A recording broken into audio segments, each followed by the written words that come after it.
Gloire à Dieu. Bonjour mes frères et mes sœurs en Christ. Que le Seigneur vous bénisse. Nous allons prier. Seigneur Jésus, notre Sauveur, notre plaisir en l'Éternel. Tu es pour nous notre force et notre courage de chaque jour. Reçois notre louange, louange dont tu es digne.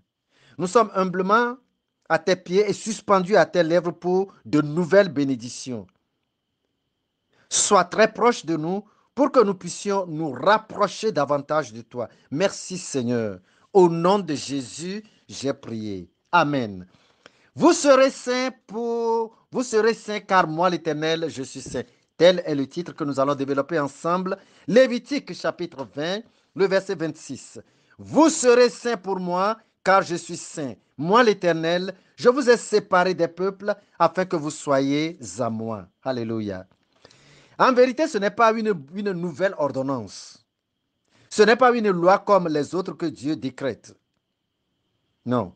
Mais plutôt un rappel de la nature d'origine, de la création avant l'invasion du péché, avant l'envahissement du péché.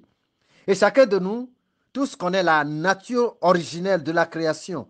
En Genèse au chapitre 1, je lis le verset 26. C'est le tout premier livre de la Bible. Genèse chapitre 1, verset 26. Puis Dieu dit, faisons l'homme à notre image, selon notre ressemblance. Je vais au verset 27.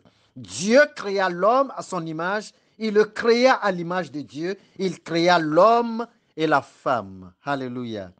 Vous comprenez donc que l'homme naturellement est créé saint, c'est-à-dire à l'image de Dieu, car Dieu, il est saint. Voilà son image. L'homme est créé droit et juste, exactement à la ressemblance de Dieu le Créateur. Et l'homme est l'unique créature créée telle que Dieu est, intelligent, sage, saint, doué de toute capacité. Il est capable de tout. Donc, dans notre première lecture de Lévitique, nous captons l'idée maîtresse de Dieu en créant l'homme à sa ressemblance.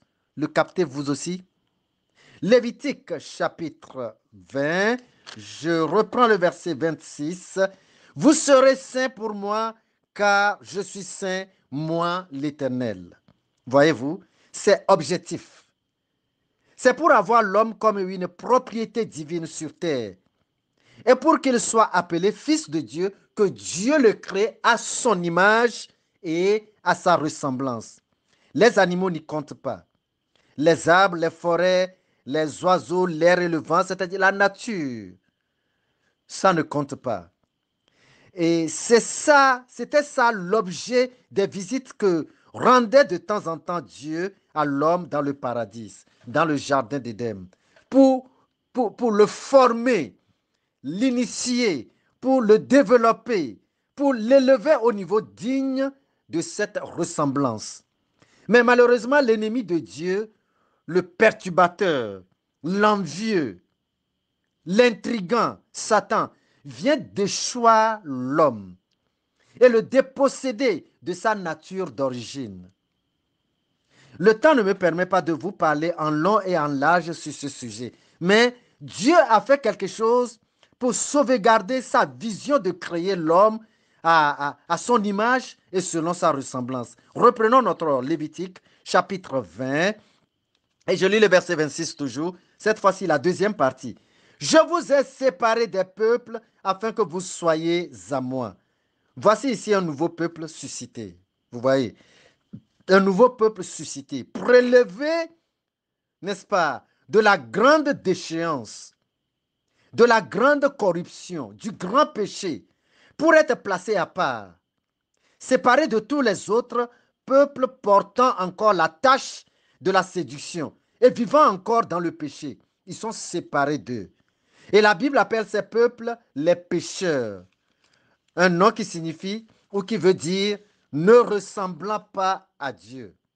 Ne ressemblant pas à Dieu. Alors, de tout ce grand monde inique, plein d'immoralité, d'impudicité, plein d'impureté, d'injustice, plein de fraude et de mensonges et de viols et de vols, d'hypocrisie, de duplicité, de haine, de meurtre, Dieu sort un peuple qu'il établit en Jésus-Christ et le met en dehors des peuples souillés par les péchés, afin de l'avoir pour lui-même comme au préalable, saint, créé à l'image et à la ressemblance de Dieu. Ce nouveau peuple de Dieu y est déjà au milieu de ce monde gâté. Il est racheté au travers, n'est-ce pas, au travers le grand sacrifice de Jésus-Christ à la croix. Ce peuple porte sur lui la marque de la rédemption. Il est scellé par le sang de son Rédempteur Jésus-Christ. Et il porte maintenant, d'une manière plus enracinée, la ressemblance de Dieu. Il porte cette ressemblance de Dieu. Gloire à Dieu.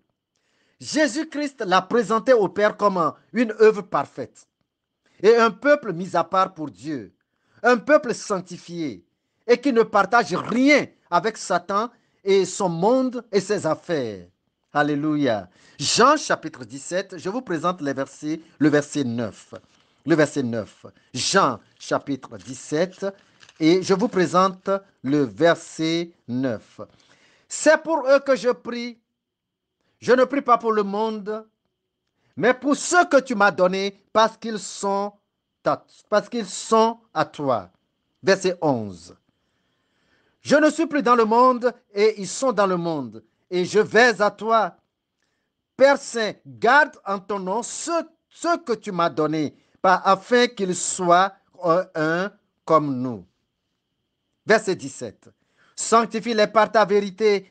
Ta parole est la vérité. Verset 19. Et je me sanctifie moi-même pour eux, afin qu'eux aussi soient sanctifiés par la vérité. Praise the Lord. Vous voyez, c'est avec cette prière que Jésus-Christ a scellé l'image et la ressemblance de Dieu en l'homme. Et cette prière de scellage n'avait pas été faite pour Adam. Et c'est pour cela que Satan a pu renverser le plan initial, le premier programme de Dieu d'avoir des hommes saints pour lui-même. Mais maintenant, n'est-ce pas, la rédemption du Christ produit pour l'Éternel un peuple affermi, un peuple non défiant, un peuple non renversable, un peuple impossible à séduire, un peuple définitivement établi dans la ressemblance de Dieu. N'est-ce pas?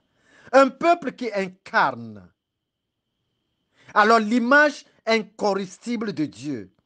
Un peuple rendu saint pour toute l'éternité. Vous voyez, chaque fils de ce peuple prend joyeusement plaisir comme cela à se sanctifier chaque jour. Et en quoi faisant?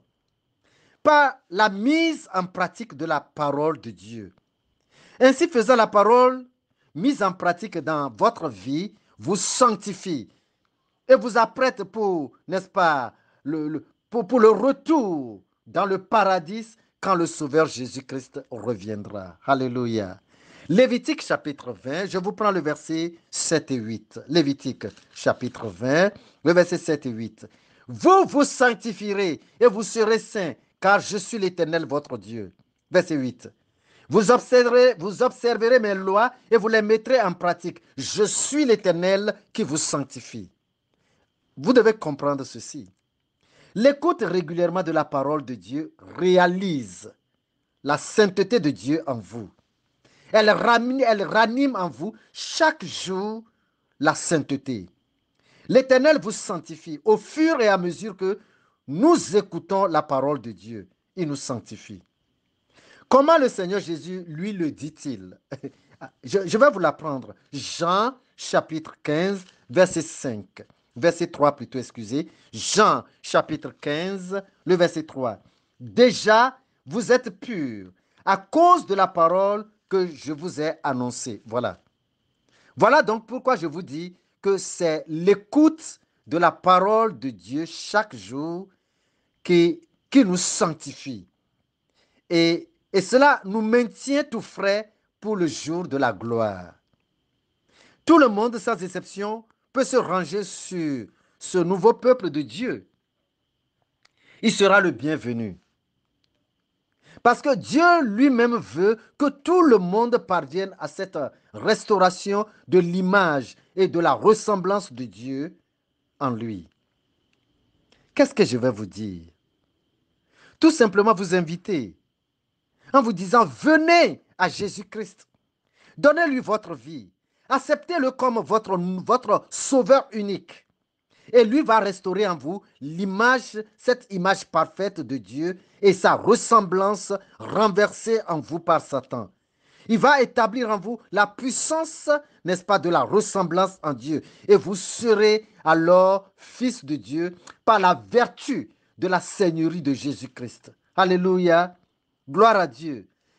Que le Seigneur vous bénisse et partagez cette petite parole de vie comme un devoir avec d'autres personnes. Que Dieu vous bénisse suffisamment au nom de Jésus-Christ. Amen. À demain par la grâce de Dieu. Et maintenant, comme bon nombre le demande, je suis Zozo Kofi Séraphin. Plus 228 90 09 16 82. Que le Seigneur vous bénisse. À demain par la grâce de Dieu. Amen.